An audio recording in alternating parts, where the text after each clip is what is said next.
Daniel spent 2 weeks in the medical bay recovering from his wounds. Valeth stayed with him for nearly every hour of every day. She read to him from her book of Kithran poetry. She brought him meals and made sure he ate. She sat beside his bed and talked with him about everything and nothing, filling the quiet hours with words and laughter. The crew noticed a change in her. The cold, distant noblewoman had transformed into something warmer, someone who smiled and spoke and cared openly.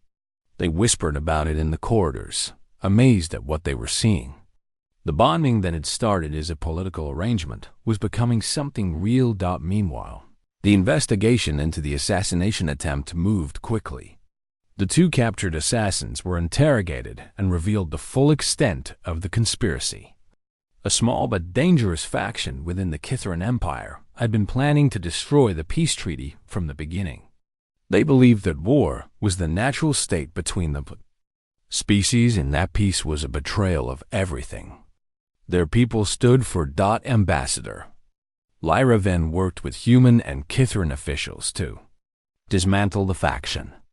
Dozens of conspirators were arrested across multiple planets. The leaders were brought to trial and sentenced. The threat was eliminated, and the peace treaty emerged stronger than before. The story of what happened aboard the diplomatic vessel spread across the galaxy. Everyone learned how a human officer had nearly died protecting his Kithran wife from assassins sent by her own people. It became a powerful symbol of what the peace could truly mean. A story of sacrifice and loyalty that crossed the boundaries between species. When Lord Karis Sorenai sent a message demanding that Valeth distance herself from Daniel to protect the family's political reputation, she refused. For the first time in her life, she openly defied her father. "I will not pretend that my husband is a stranger," she told him through the communication screen, her voice firm and steady. "He nearly died for me. He has shown me more kindness than you ever did. I will not dishonor that by pushing him away." Her father's face twisted with anger. "You are making a mistake. You are ruining everything we have built." "No, Father. I am finally building something worth having." She ended the connection and did not look back. On the day Daniel was finally released from the medical bay, Valeth was waiting for him at the door. He walked slowly, still weak from his injuries, but his eyes lit up when he saw her. "Ready to get out of here?" he asked, smiling. "More than ready." She moved to his side and slipped her arm through his, supporting him as they walked. "The doctors say you need rest and gentle exercise. I thought we might visit the garden. That sounds perfect." They made their way through the ship, past crew members who nodded respectfully and smiled at them. Word had spread about how Valeth had stayed by Daniel's side through his entire recovery, how she had defied her father, how she had finally embraced the man she was bonded to. The crew approved. They were rooting for them. The garden was quiet and peaceful. Sunlight from the artificial lighting bathed the plants in warm golden light. Daniel lowered himself onto a bench and took a deep breath, smelling the flowers and fresh soil. Valeth sat beside him. For a while, they simply enjoyed the peace and beauty of the garden. "I have been thinking," Valeth said eventually. "About what?" "About us. About what happens next." She turned to look at him, her silver eyes serious. "This marriage was forced on both of us. We did not choose each other.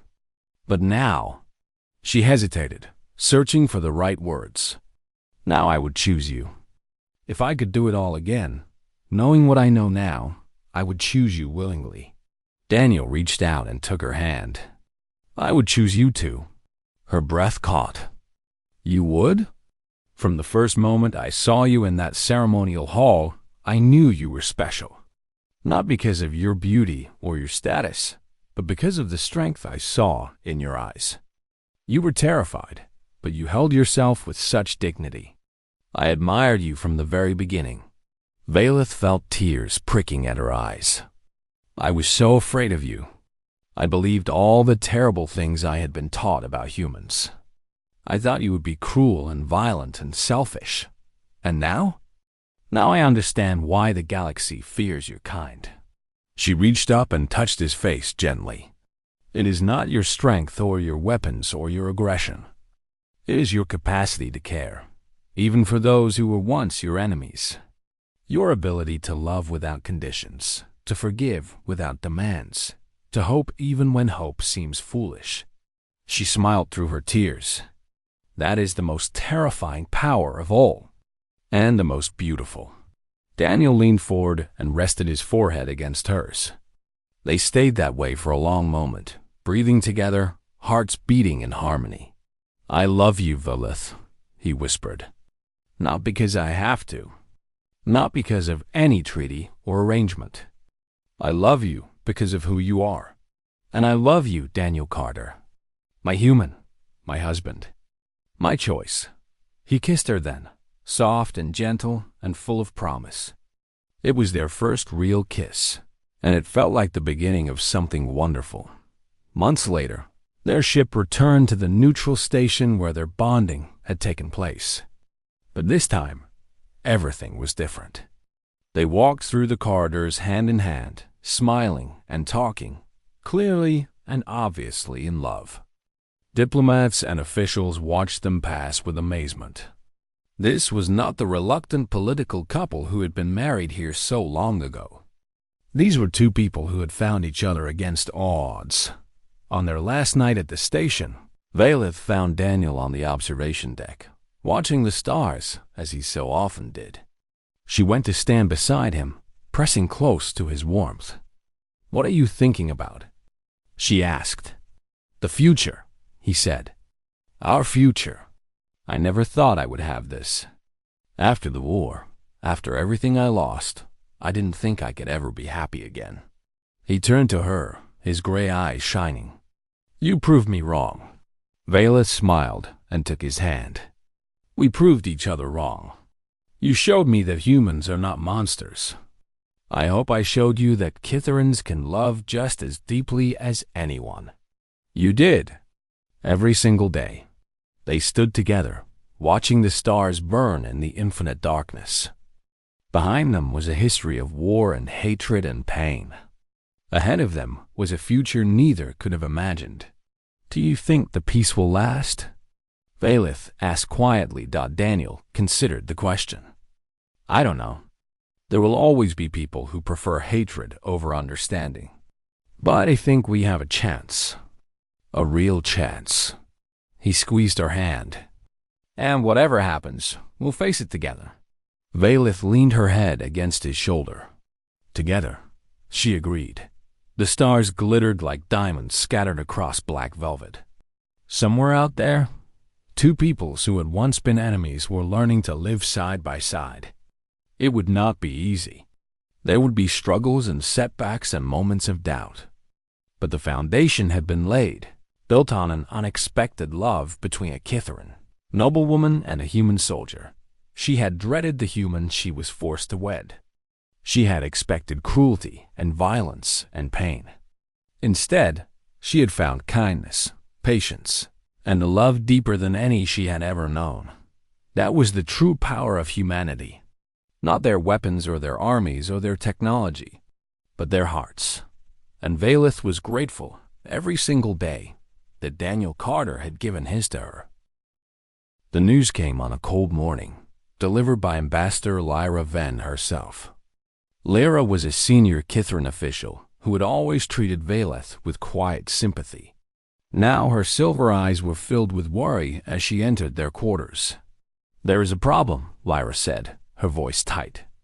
"A serious one." Daniel set down his coffee and stood up. "What kind of problem?" Lyra glanced at Velith, then back at Daniel. "Our intelligence has discovered a plot. A faction within the Kitharan Empire is planning to sabotage the peace treaty. They believe the marriage was a humiliation, a sign of weakness. They view Lady Velith as a traitor to our people." Velith felt the blood drain from her face. "A traitor? For following the orders of my own government?" They do not care about orders. They care about pride and old hatreds. Lyra's expression was grim. They have sent assassins to this ship. Their mission is to kill you both and destroy any hope of lasting peace. Daniel's jaw tightened. How many? When will they strike? We do not know exactly. Our intelligence suggests there may be 2 or 3 agents already aboard, hidden among the crew or passengers. They could strike at any moment. Velith's hands began to shake.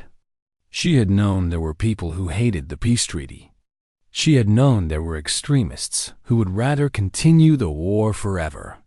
But she had never imagined they would come for her specifically. She had never thought her own people would want her dead. Daniel moved closer to her and placed a steady hand on her shoulder. We need to increase security. Lock down the ship. Screen everyone. We are doing that, Lyra said. But these assassins are professionals. They will not be easy to find. The next 2 days were tense and frightening. Armed guards were posted outside their quarters. Daniel insisted that Velith stay close to him at all times.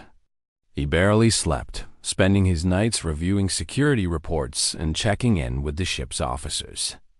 His gray eyes were constantly moving, watching for any sign of danger. Velith tried to act normal, but fear gnawed at her constantly. Every unfamiliar face seemed threatening. Every shadow made her flinch.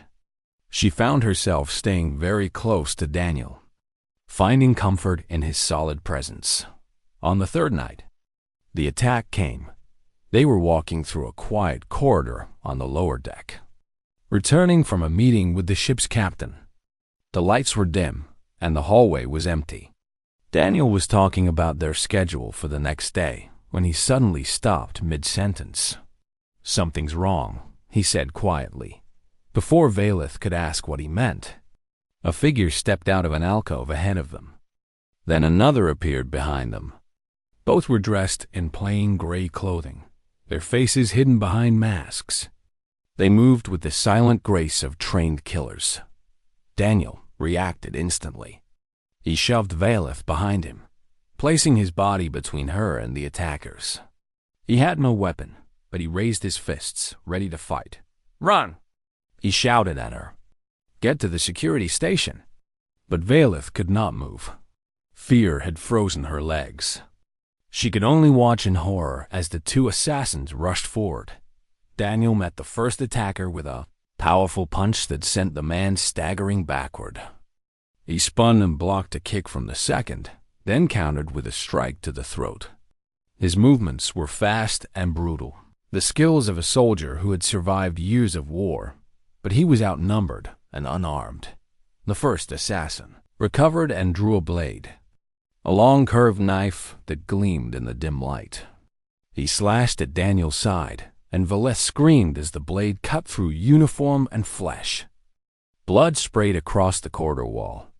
Daniel grunted in pain but did not fall. He grabbed the assassin's wrist and twisted hard.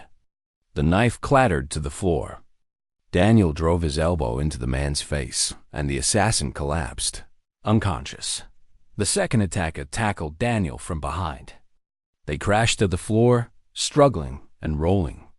Daniel's wound was bleeding badly now, leaving dark stains on the metal floor. But he kept fighting, kept protecting her, even as his strength faded. Velith finally broke free of her fear. She picked up the fallen knife with trembling hands. She did not know how to fight, had never held a weapon in her life. But she could not just stand there and watch Daniel die for her. The second assassin pinned Daniel to the ground and raised a blade of his own, aiming for Daniel's heart. Velith ran forward and drove her knife into the assassin's shoulder. It was not a killing blow, but it was enough. The man screamed and turned toward her, his eyes filled with rage. At that moment, the security team finally arrived. Guards swarmed through the corridor, weapons raised. They tackled the wounded assassin and secured both attackers. Someone was calling for medical help. Someone else was shouting orders. Valeth dropped the knife and fell to her knees beside Daniel. He was lying on his back, his face pale and sweating, blood pooling beneath him. His eyes were half closed, but he managed to focus on her face. "Valeth," he whispered, "are you okay?" Tears streamed down her cheeks. "You fool. You complete fool. You almost died." He tried to smile. "Couldn't let them hurt you. Stop talking.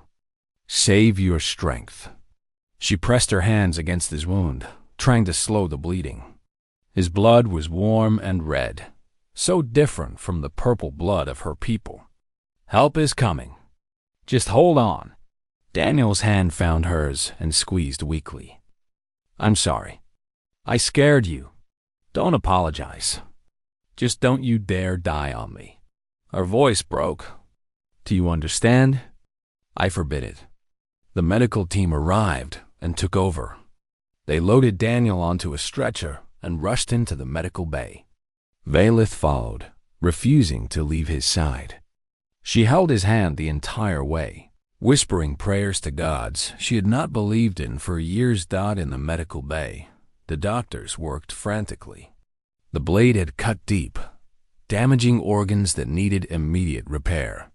Valeth sat in the corner, covered in Daniel's blood, shaking and crying. Hours passed. Finally, the head doctor emerged and told her that Daniel would survive. The wound was serious, but he was strong. He would recover. Valeth nearly collapsed with relief. When Daniel woke the next morning, she was sitting beside his bed, still wearing her blood-stained clothes. She had not moved, had not eaten, had not slept. She had simply sat there, watching him breathe, terrified that he might stop. His eyes fluttered open and found her face. "You stayed," he murmured, his voice rough with pain. Valeth took his hand and held it tight. "You almost died for me. My own people tried to kill me, and you, a human, bled for me." Her voice trembled. "No one has ever done that. No one has ever protected me like that." Daniel squeezed her hand gently.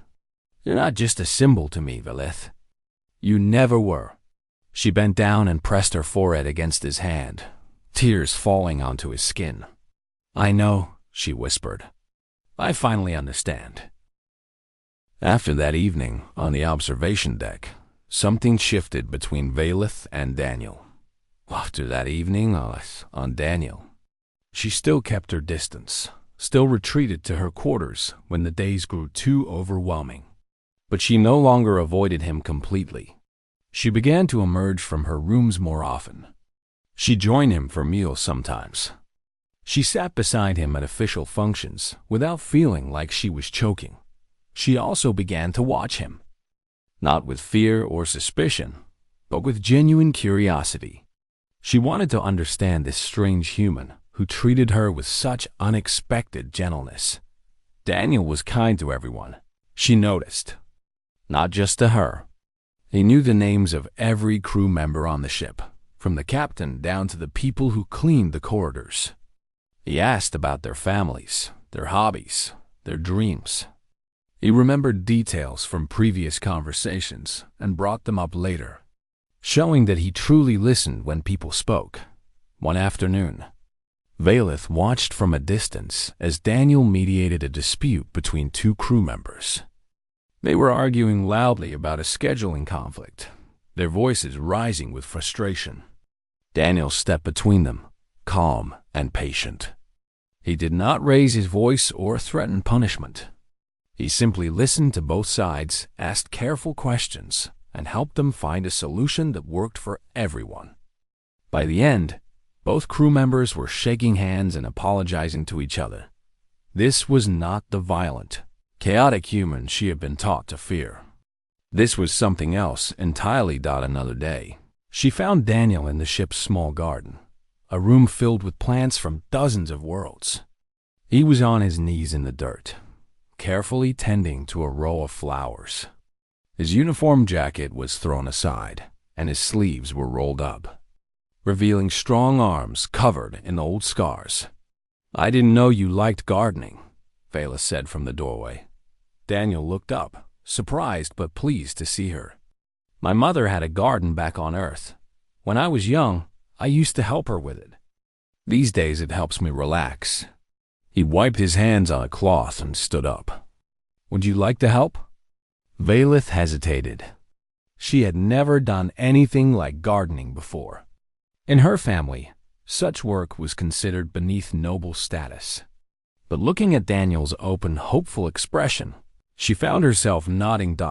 They worked side by side for over an hour, planting seeds and pulling weeds and watering the soil. Daniel showed her how to handle the delicate roots without breaking them. He explained which plants needed more sunlight and which preferred shade. His voice was patient and warm, never making her feel foolish for not knowing these simple things. When they finished, Valeth looked down at her dirty hands and ruined gown. A proper Kithran lady would have been horrified. But Valeth found herself laughing, a small sound that surprised even her. Daniel grinned. You have dirt on your nose. She touched her face and laughed again. It felt strange, like using a muscle she had forgotten she had. As the weeks passed, their conversations grew longer and deeper. Daniel told her about Earth, about the blue oceans and green forests that covered his homeworld. He described the cities full of millions of people, the noise and energy and chaos of human civilization. He spoke about the war, about the battles he had fought and the friends he had lost. One evening, as they sat together on the observation deck watching the stars drift by, Daniel told her about his brother. His name was Kevin, Daniel said quietly. He was 5 years younger than me, always smiling, always joking. He joined the military because he wanted to be like me. He paused, his jaw tightening. He died in a battle near the Kithran border. His ship was destroyed. There was nothing left to bury. Valeth felt her heart ache with sympathy. She knew what it was like to lose someone. Her mother had died when she was young, taken by an illness that could not be cured. I am sorry, she said softly. That must have been very painful. Daniel nodded slowly. It was. For a long time, I was angry. I hated your people. I wanted revenge. He turned to look at her, his gray eyes filled with old pain. But hatred is exhausting, Valeth. It eats you from the inside. I decided I didn't want to carry that weight anymore. You don't blame us? For your brother? I blame the war. I blame the politicians and generals who couldn't find another way. But I don't blame you or ordinary Kithran people who were just trying to survive like everyone else. He reached out and gently touched her hand. War makes enemies of people who might have been friends. I truly believe that. Valeth stared at him, overwhelmed by his words. She had expected bitterness or hidden anger. She had expected him to eventually reveal his true feelings, to show her the violent human underneath the gentle surface. But there was no violence in Daniel Carter. There was only a deep, weary sadness and a stubborn hope for something better. You are not what I expected, she whispered. Daniel smiled softly. Neither are you. They sat together in comfortable silence, their hands still touching. Outside the viewport, stars burned like tiny fires in the endless darkness. Valeth began to look forward to their time together. She found herself smiling when she heard his voice in the corridor. She noticed when he was tired or stressed and learned to recognize the small signs of worry in his expression. She caught herself wondering what he was thinking, what he was feeling, whether he was happy. She was falling for him. She knew it, and the knowledge terrified her. One night she woke from a terrible nightmare. In the dream, she was back in her father's house, alone and cold, and Daniel was gone forever. She had called out for him, but no one answered. She woke up gasping, her heart pounding, tears streaming down her face. Without thinking, she left her quarters and walked down the corridor to Daniel's room. She stood outside his door for a long moment, trembling. What was she doing? This was foolish. She should go back to bed. but before she could turn away, the door slid open. Daniel stood there in simple sleeping clothes, his hair messy, his eyes concerned. "Valeth? What's wrong?" She could not speak. She could not explain. She just stood there, shaking. Daniel did not ask questions. He simply opened his arms, offering comfort without demanding anything in return. Valeth stepped forward and let him hold her. She pressed her face against his chest and listened to the steady beat of his heart. He was warm and solid and real, and for the first time in years, she felt safe. "It's okay," Daniel murmured, stroking her hair gently. "I'm here. You're not alone." She cried in his arms until the fear passed. And when she finally pulled away, she looked up at his kind, patient face and realized the truth she'd been running from. She loved him. Against all logic, against everything she had been taught, she loved this human, and she had no idea what to do about it. The first weeks aboard the diplomatic vessel were the loneliest of life. She kept to her quarters as much as possible, leaving only when absolutely necessary.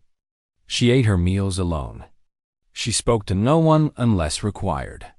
She built walls around herself, thick and high, hoping they would protect her from the strange, new world she had been forced into. Daniel did not try to break down those walls.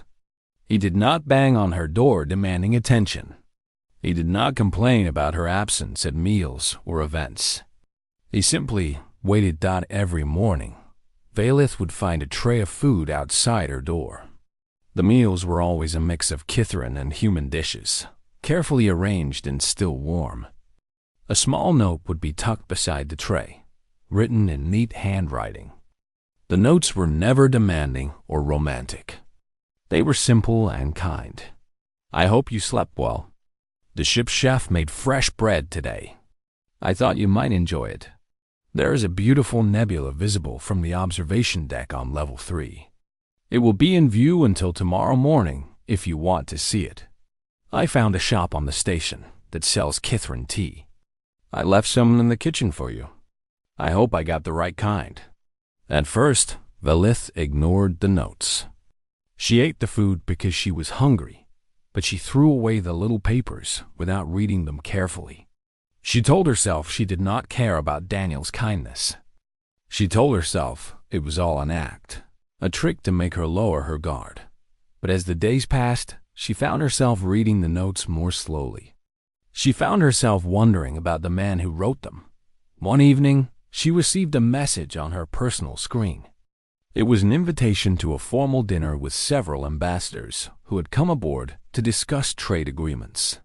Her presence was required as Daniel's bondmate. She could not refuse. Valeth dressed carefully, choosing a simple gown of deep blue. She arranged her hair and painted the minimal marks appropriate for such an event. When she emerged from her quarters, Daniel was waiting on the corridor. He wore his formal uniform, and he smiled gently when he saw her. "You look beautiful," he said softly.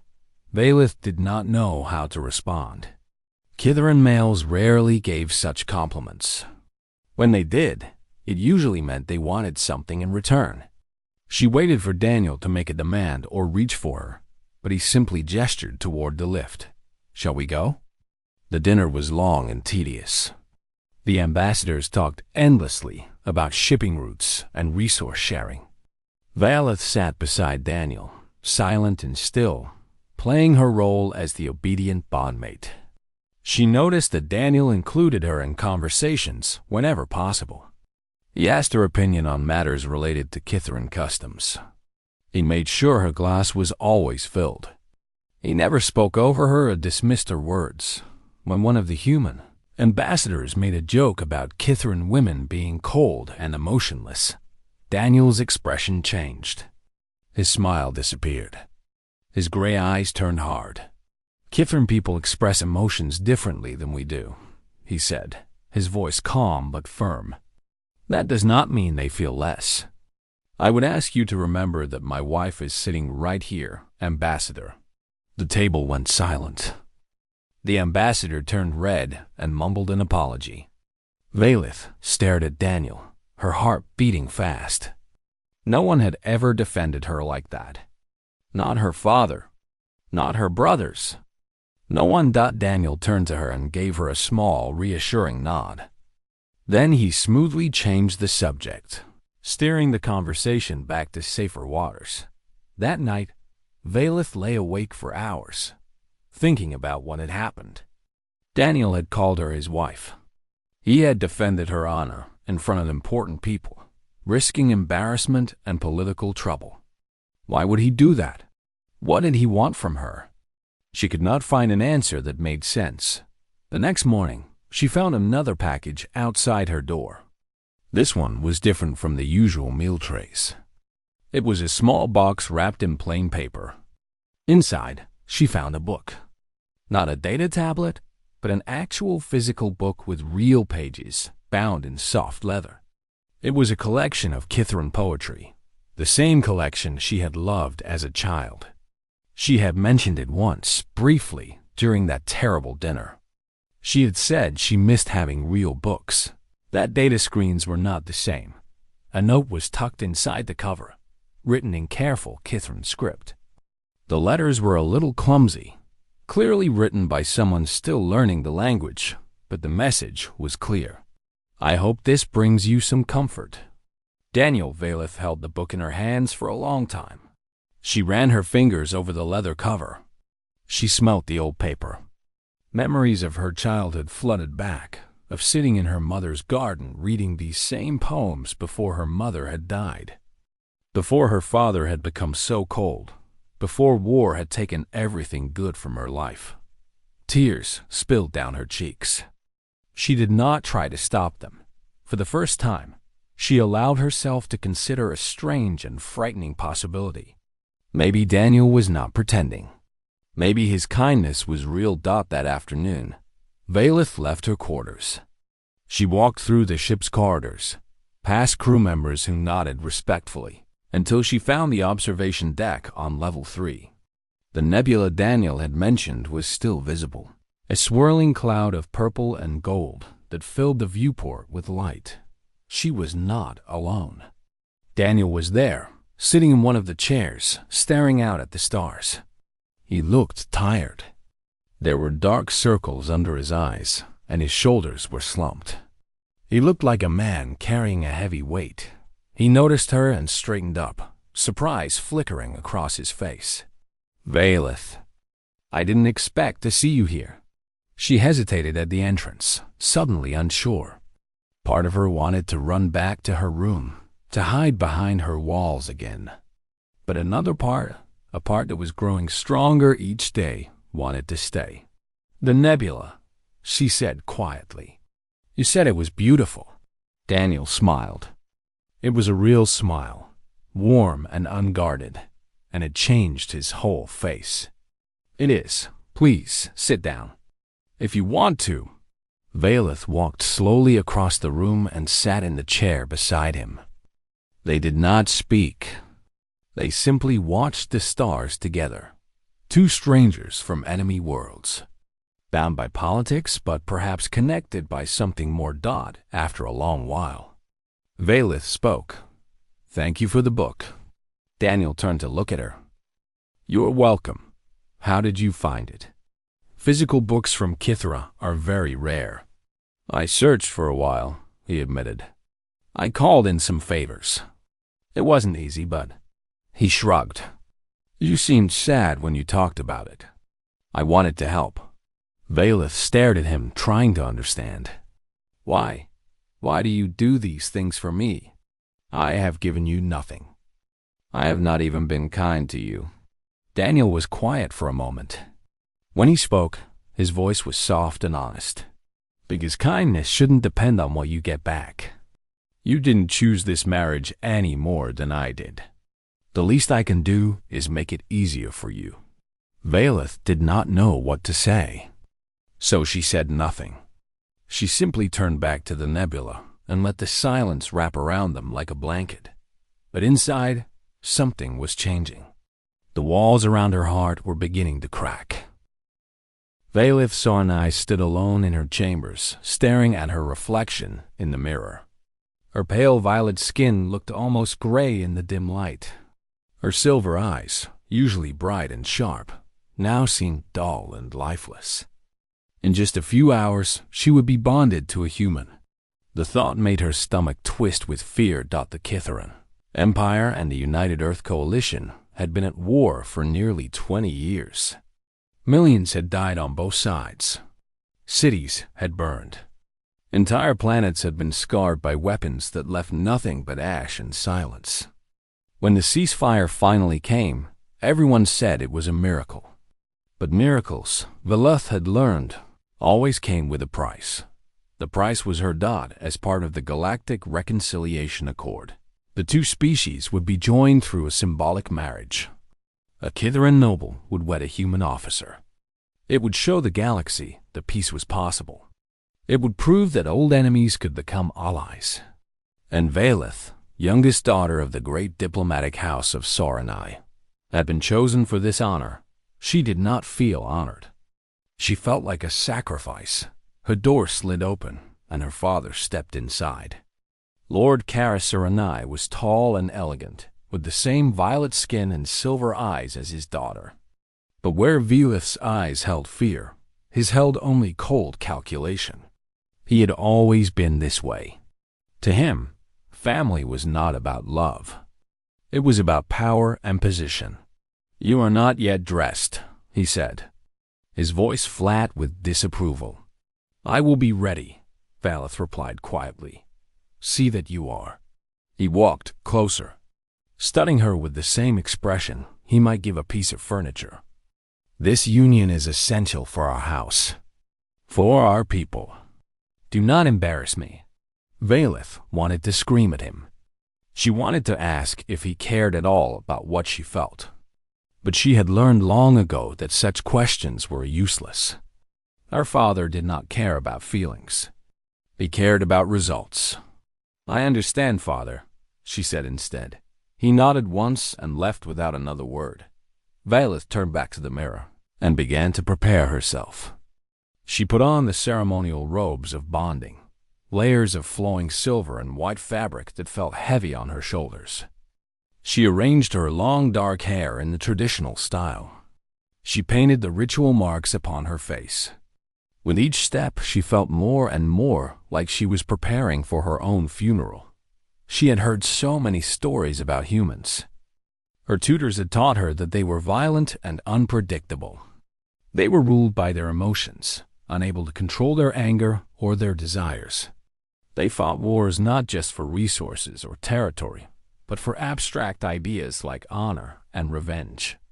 The Kitharan people called them the Chaos Breed because they seemed to bring destruction wherever they went. And now she would belong to one of them. The ceremony was held on a massive orbital station that floated in neutral space between the two empires. Thousands of diplomats and officials had gathered to witness the historic event. Cameras from 100 worlds would broadcast the bonding across the galaxy. Valith walked down the long aisle toward the central platform, feeling the weight of all those eyes upon her. Her hands trembled beneath her robes. She kept her face still and calm, as she had been trained to do. But inside she was screaming. Then she saw him. The human stood waiting on the platform. He was tall and broad-shouldered, with short brown hair and eyes the color of a stormy sky. He wore the formal uniform of the Earth Coalition, dark blue with silver trim. His face was serious but not cruel. He stood very still, watching her approach. This was Daniel Carter, her future bondmate. Her husband, in human terms. Valith had expected him to look at her with hunger or possession. Kitharan males often looked at females that way, especially during bonding ceremonies. But Daniel's expression was different. He looked almost sad, as if he understood how difficult this was for her. She reached the platform and stopped before him. For a moment, they simply looked at each other. Then Daniel did something that surprised her. He placed his right hand over his heart and bowed his head in the Kithrin gesture of respect. It was not a perfect bow. His form was slightly wrong, and his timing was a bit off. But it was clear he had studied her customs. He had tried to learn. No one had told her he would do that. The officiator began the ritual words, speaking in both Kithrin and Earth Standard. Velith heard the words, but they seemed distant and unreal. She was too focused on the man standing before her, trying to understand him. When the time came, they extended their wrists. The officiator pressed the bonding device against their skin, and Velith felt a brief, sharp pain as the marks were burned into her flesh. Matching symbols now decorated both their wrists. In the eyes of both their peoples, they were now joined. "The bonding is complete," the officiator announced. "May this union bring lasting peace between our worlds." The crowd applauded. Lights flashed as images were captured. Diplomats smiled and nodded to each other, pleased with the success of their political creation. Velith felt nothing but emptiness. After the ceremony, there was a reception. Hundreds of people approached him, offering congratulations and well wishes. Velith smiled and nodded and said the proper words, all while feeling like she was watching herself from very far away. Daniel stood beside her, shaking hands and thanking people, but he did not try to touch her or pull her close. He kept a respectful distance, as if he sensed that she needed space. Later that night, they boarded the diplomatic vessel that would be their home for the coming months. It was a large ship, designed for comfort and status. Their quarters were in the upper section, a suite of rooms decorated in a blend of Kithrin and human styles. Daniel showed her to the bedroom. It was large and elegant, with a wide bed covered in soft fabrics. "This is your room," he said quietly. "I will take the quarters down the hall." Velith blinked in surprise. "You will not stay here?" He shook his head. "Not unless you want me to. And I don't think you do." He gave her a small, gentle smile. "Get some rest, Velith. It has been a long day." He turned and walked away, leaving her alone. Velith stood in the empty room, her heart pounding with confusion. This was not what she had expected. This was not what she had been told humans were like. She did not know what to make of Daniel Carter. But as she lay down on the soft bed, still wearing her ceremonial robes, she realized something strange. For the first time since learning of her fate, she felt a tiny flicker of something other than fear. She felt curious.